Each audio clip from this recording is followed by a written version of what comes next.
మల్కాజ్గిరిలో బీఆర్ఎస్ కు చెందిన పలువురు కార్యకర్తలు కాంగ్రెస్ పార్టీలో చేరారు.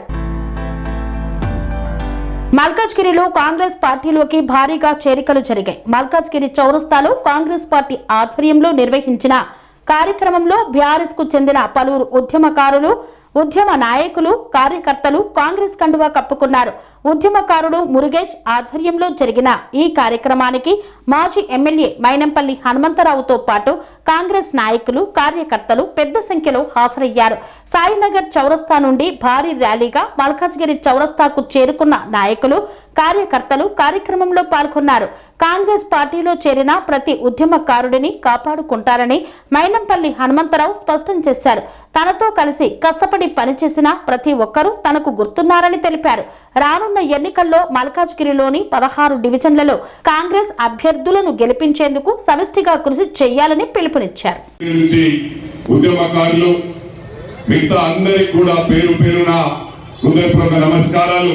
అదేవిధంగా కాంగ్రెస్ కుటుంబ సభ్యులకు, అదేవిధంగా నిన్న రాత్రంతా కష్టపడ్డ డివిజన్ అధ్యక్షులకు, నా సోదరులకు, నా కుటుంబ సభ్యులకు, ప్రతి ఒక్కరికి కూడా, పత్రికా సోదరులకు, ఎలక్ట్రానిక్ మీడియా సోదరులకు, ప్రతి ఒక్కరికి పేరు పేరున నా హృదయపూర్వక నమస్కారం తెలియజేస్తా ఉన్నాను.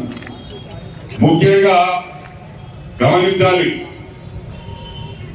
ఆనాడు 10 సంవత్సరాలు ఈరోజు ఎన్నో మాట్లాడుతూ ఉన్నారు.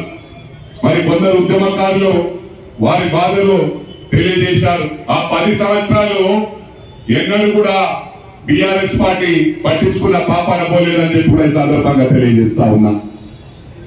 ఈ రోజు అది చేస్తాం, ఇది చేస్తామన్నారు. ఓన్లీ వాళ్ళ కుటుంబానికే ఉద్యోగాలు దొరికినాయి. ఉద్యమకారులు ఏ విధంగా ఉన్నారో ఆ విధంగానే ఉన్నారు. మళ్ళీ ప్రతి ఒక్క ప్రసంగంలో బీఆర్ఎస్ నాయకులు ఏం చెప్తున్నారంటే, మేము మిమ్మల్ని నెగ్లెక్ట్ చేశాం, తప్పకుండా మళ్ళీ మన ప్రభుత్వం వస్తుంది, తప్పకుండా మీ గురించి పట్టించుకుంటామన్నారు. ఇవన్నీ కూడా గమనించాలా. 10 సంవత్సరాలు వాళ్ళ ఆస్తులు పెంచుకుంటూ వెళ్ళారు. వాళ్ళ కుటుంబానికి పదవులు ఇచ్చుకుంటా పోయారు. ఆ 10 సంవత్సరాలు చేయని వారు మళ్ళీ చేస్తారా అని చెప్పి ప్రశ్నిస్తా ఉన్నారు. జీవితంలో బీఆర్ఎస్ పార్టీ ఉండదని చెప్పి కూడా ఈ సందర్భంగా తెలియజేస్తా ఉన్నారు. ముఖ్యంగా గమనించాల, కాంగ్రెస్ ప్రభుత్వం వచ్చి ఇంకా 3 సంవత్సరాల్లో పూర్తి కాలేదు. 3 సంవత్సరాల్లో అన్ని కార్యక్రమాలు ఒక్కొక్కటి అన్ని ఒకేసారి కాకుండా ఒక్కొక్కటి ఫుల్ఫిల్ చేసుకుంటూ వస్తా ఉన్నాం. అంటే అది కూడా యూనిఫామ్ వేలో. వాళ్ళు ఏం చేసిండ్రు, దళిత బంధు ఇచ్చాం, మైనారిటీ బంధు ఇచ్చాం, బీసీ బంధు ఇచ్చాం అని చెప్పి మొక్కుబడికి ఇచ్చిండ్రు. అంటే ఒక నియోజకవర్గానికి బంధు ఇచ్చిండ్రు. 100 సరిపోతాయా? అంటే వాళ్ళ కార్యకర్తలకు కూడా ఇయ్యలే, కానీ చెప్పుకోవడం మాత్రమే అన్ని చేస్తామంటున్నారు. ఒకసారి గుండె మీద చేసుకొని ఆత్మ పరిశీలన చేసుకోవాలి. అదే మా ప్రభుత్వం వచ్చిన తర్వాత అన్ని గ్రామాలను, రాష్ట్రం మొత్తం అందరినీ కూడా సమానంగా చూస్తా ఉన్నాం.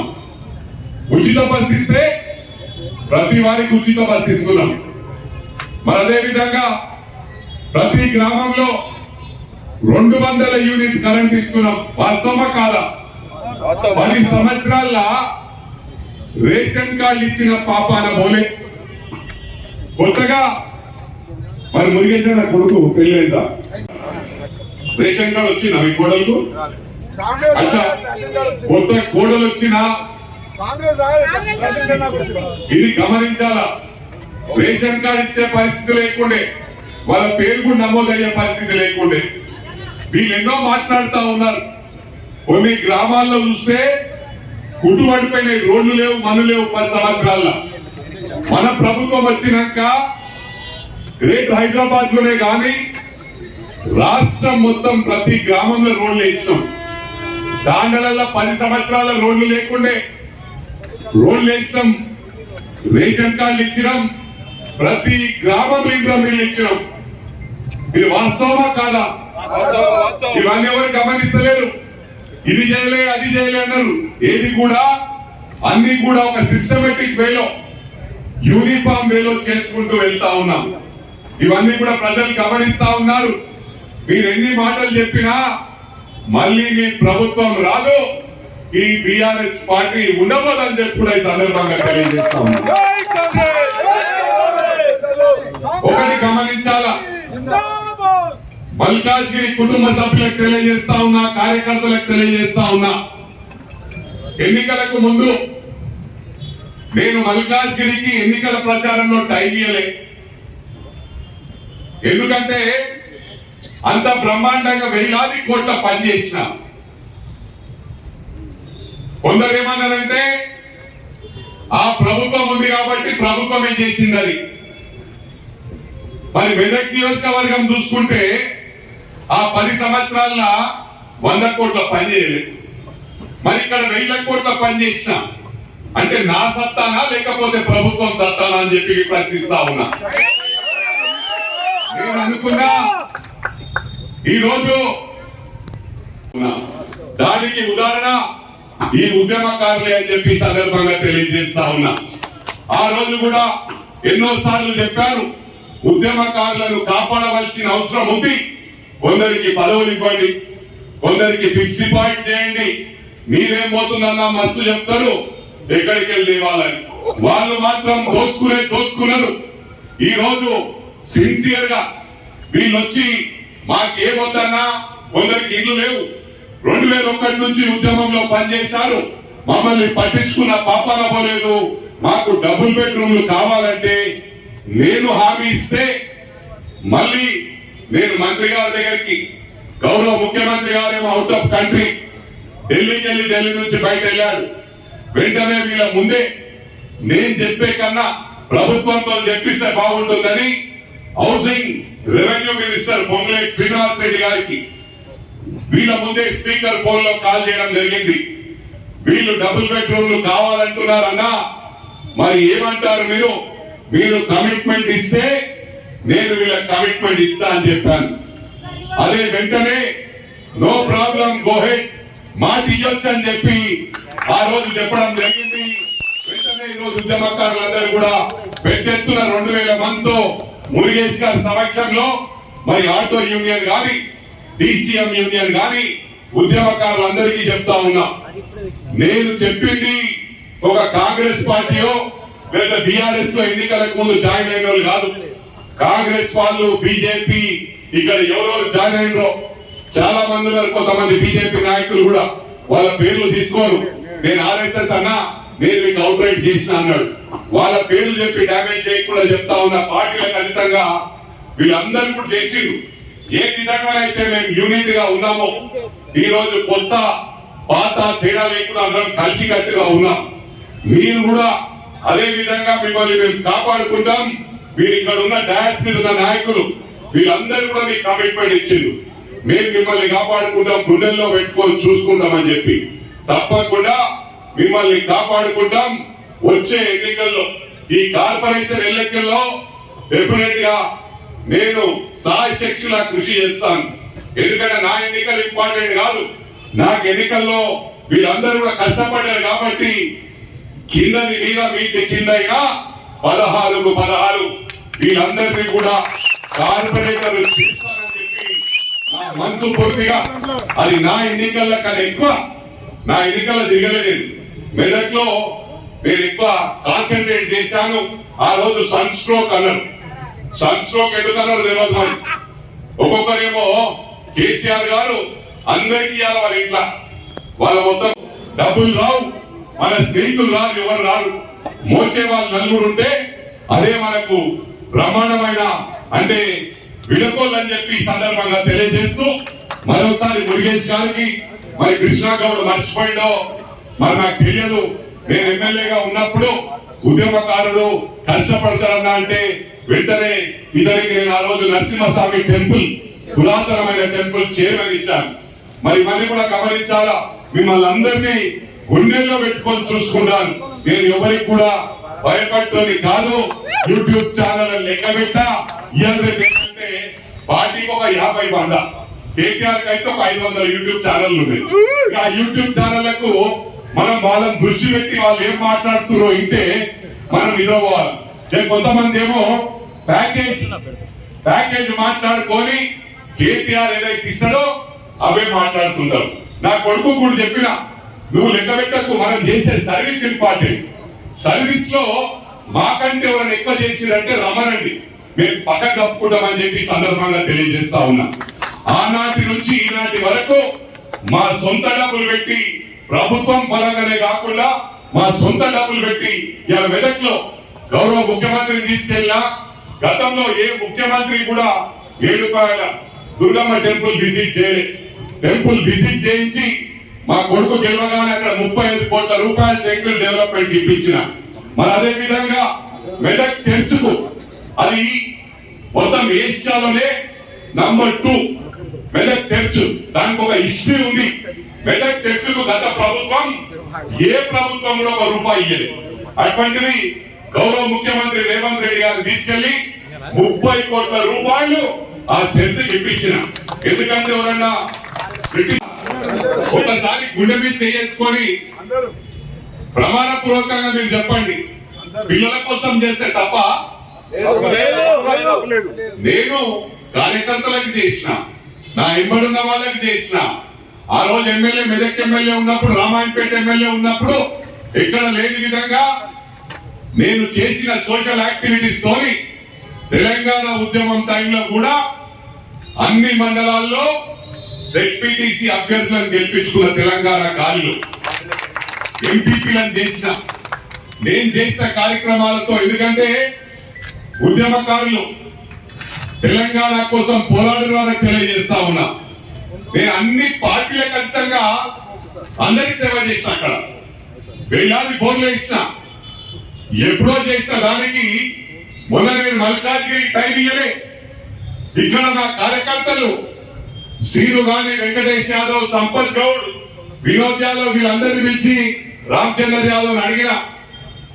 నాకు ఎందుకంటే టైం ఎక్కువ మెదక్ ఇవ్వాలి, ఎందుకంటే ఆయన మొట్టమొదటిసారి ఎన్నికల్లో పోటీ చేస్తా ఉన్నాడు, అనుభవం లేదు కాబట్టి అక్కడ ప్రజలకు నేను వెళ్ళి కమిట్మెంట్ ఇస్తే తప్పకుండా ఆదరిస్తారు. మీ ఖర్చులకు డబ్బులు ఇస్తారంటే డబ్బులు కూడా తీసుకోలే ప్రమాణపూర్వకంగా తెలియజేస్తా ఉన్నా. మీ డబ్బులొద్దు, మీకు అండగా ఉంటామని చెప్పి వీళ్ళందరూ కూడా చెప్పడం జరిగింది. ఇది ఒక పేరు చెప్తే బాధపడతారు, ఎందుకంటే అందరూ వచ్చి టోటల్ మెదక్ రామాయణపేటలో కష్టపడి వాళ్ళు కూడా అప్రిషియేట్ చేసిర్రు. మల్కాజ్గిరిలో బ్రహ్మాండమైన క్యాడర్ ఉంది, వీళ్ళు కూడా సర్వే చేసిర్రు. అలా గెలిచినట్టు ఉందంటే కొన్ని మాకు తెలిసి ఓడిపోతే వాళ్ళేమో సూసైడ్ చేసుకుంటా, నేను ఇదైపోతా అదైపోతా అని ఇచ్చిన ఓడిపోయింది. అన్నయ్యని కూడా మరోసారి మల్కాజ్గిరి క్యాడర్ ధన్యవాదాలు తెలియజేస్తా ఉన్నా. అక్కడ మెదక్ రామాయణపేట గెలిచిందంటే వీళ్లకు, తూప్రాన్ వాళ్ళకి దత్తది. గజ్వేల్ కాన్స్టిట్యున్సీ వాళ్ళు మెదక్ మల్కాజ్గిరి పార్లమెంట్ వాళ్ళు ఇద్దరు వచ్చి గెలిపించిన క్రెడిట్ వీళ్ళకి వస్తుంది. మరి అదే విధంగా వాళ్ళు కూడా రేపు మెదక్ వాళ్ళు, రామాయణపేట్, గజ్వేల్ వాళ్ళందరూ వచ్చి కూడా మల్కాజ్గిరిలో మీకోసం కృషి చేస్తారు. సర్వేలు చేయిస్తా, 5 సర్వేలు చేయిస్తా. ఎవరిని కూడా కొన్ని సర్వేలు కూడా వాళ్ళు కేటీఆర్, హరీష్ రావు మేనేజ్ చేసేస్తారు.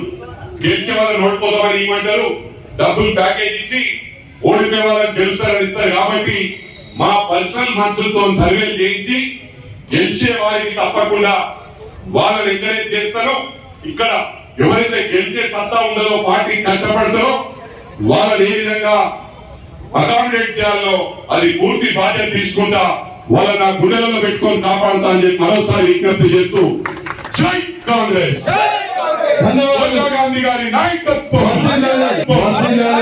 మల్లికార్జున్ ఖార్గే గారి నాయకత్వం, ప్రియాంక గాంధీ గారి నాయకత్వం, కేసీ వేణుగోపాల్ గారి నాయకత్వం, రేవంత్ రెడ్డి గారి నాయకత్వం, పిసిసి గారి నాయకత్వం, మహేష్ కుమార్ గౌడ్ నాయకత్వం.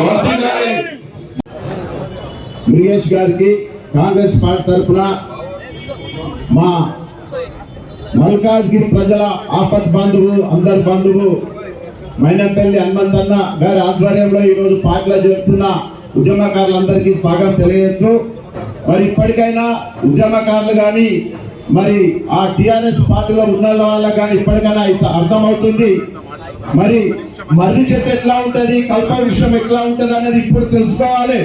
ఇన్ని రోజులు మరి ఆ మర్రి చెట్టు కింద ఒక మొక్క కూడా మొలవదు, గుర్తుపెట్టుకోండి. అందరికి అర్థమవుతుంది, మర్రి చెట్టు కింద ఒక మొక్క మొలవదు. ఇక్కడ కల్పవృక్షం లాంటి హనుమంతన్న ఎప్పుడైనా ఏ రాత్రి అయినా రాత్రి పగలు ప్రజాసేవలో ఉంటాడు. ఎప్పుడైనా అందుబాటులో ఉండే ఏకైక నాయకుడు మరి సిటీ మొత్తంలో తెలంగాణలో మైనపల్లి హనుమంతన్ననే. ఇప్పుడే మన ఉద్యమ నాయకులకు కానీ మరి అక్కడ ఉన్న వాళ్ళందరూ కూడా తెలిసి వస్తుంది. మనం ఒక కల్పవృక్షాన్ని మనం పొడగొట్టుకున్నాం ఈ రోజు. మరి ఆ మర్రి చెట్టు కింద మనం ఎదగలేము, మనకు అక్కడ ఉంటే ఇంకా బాధలు ఇబ్బంది అని మరి ప్రతి ఒక్క ఉద్యమకాన్ని తెలిసింది. అందరూ కూడా చెప్తా ఉన్నారు, అన్న మేము వస్తాం, అన్నాధారంలో చేరుతాం అన్న. అన్న ఎప్పుడు కూడా ఎవరిని వద్దనలే, ఎప్పుడు కూడా ఆ పార్టీ వాడు ఈ పార్టీ వాడు మనకు ఎందుకని ఎప్పుడు అలా భేదమే ఉండదు. అన్న దగ్గర ఒక అమ్మ లాంటి ప్రేమ, క్షమించే ప్రేమ. ప్రతి ఒక్కరు అన్న అన్న అంటేనే మరి ఎంతో అభిమానంతో ఉన్న మరి మిగతా నాయకులు కూడా ఇప్పటికైనా తెలుసుకొని అన్న గురించి మీకు తెలిసిపోయింది. ఆ మర్రి చెట్టు ఎట్లాంటిదో మీకు తెలిసిపోయింది. ఈ అన్న కల్పవృక్షం లాంటి వాడు, అమ్మ లాంటి ప్రేమ ఉన్నవాడు. రండి, అందరు రండి, అందరినీ హక్కులో చేర్చుకుంటాడు. ఏ ఆపద ఉన్నా ఏదున్నా ఒక అన్నలాగా, ఇంటికి ఒక పెద్దలాగా మనకు బలము అంతా హనుమంతనే. దయచేసి అర్థం చేసుకుంటున్నారు కూడా ఇక రావాలని, పార్టీలో చేరాలని ఈ సభాముఖంగా తెలియజేస్తూ నాకు ఈ అవకాశం ఇచ్చిన హనుమంతన్న గారికి కృతజ్ఞత తెలియజేయాలి. ఉద్యమకారులను గుర్తించి వాళ్ళని ఆర్థికంగా కూడా ఆదుకున్నటువంటి ఘనత మన మైనపల్లి హనుమంతన్నకు ఒక్కరికే దక్కుతుంది. ఈరోజు ఎంతో మంది నాయకులను చూసినాం. ఉదాహరణకు మా ఉద్యమ నాయకుడు నయీం ఖాన్, ఆయన హార్ట్ ప్రాబ్లం తోటి హాస్పిటల్లో ఉంటే ఆయనను పలకరించి ఆయనను పూర్తి స్థాయిలో ఆరోగ్యవంతంగా చేస్తున్నటువంటి ఘనత వహించిన లీడర్ హనుమంతరావు గారు మాత్రమే. అలాగే నేను ఇప్పటికి కూడా చెప్తున్నా, సోదరులారా, మనందరం కలిసి పనిచేద్దాం. మీరు ఏ పని చెప్పినా మీ ఎంబడి ఉండి పనిచేయడానికి మేము సిద్ధంగా ఉన్నాం.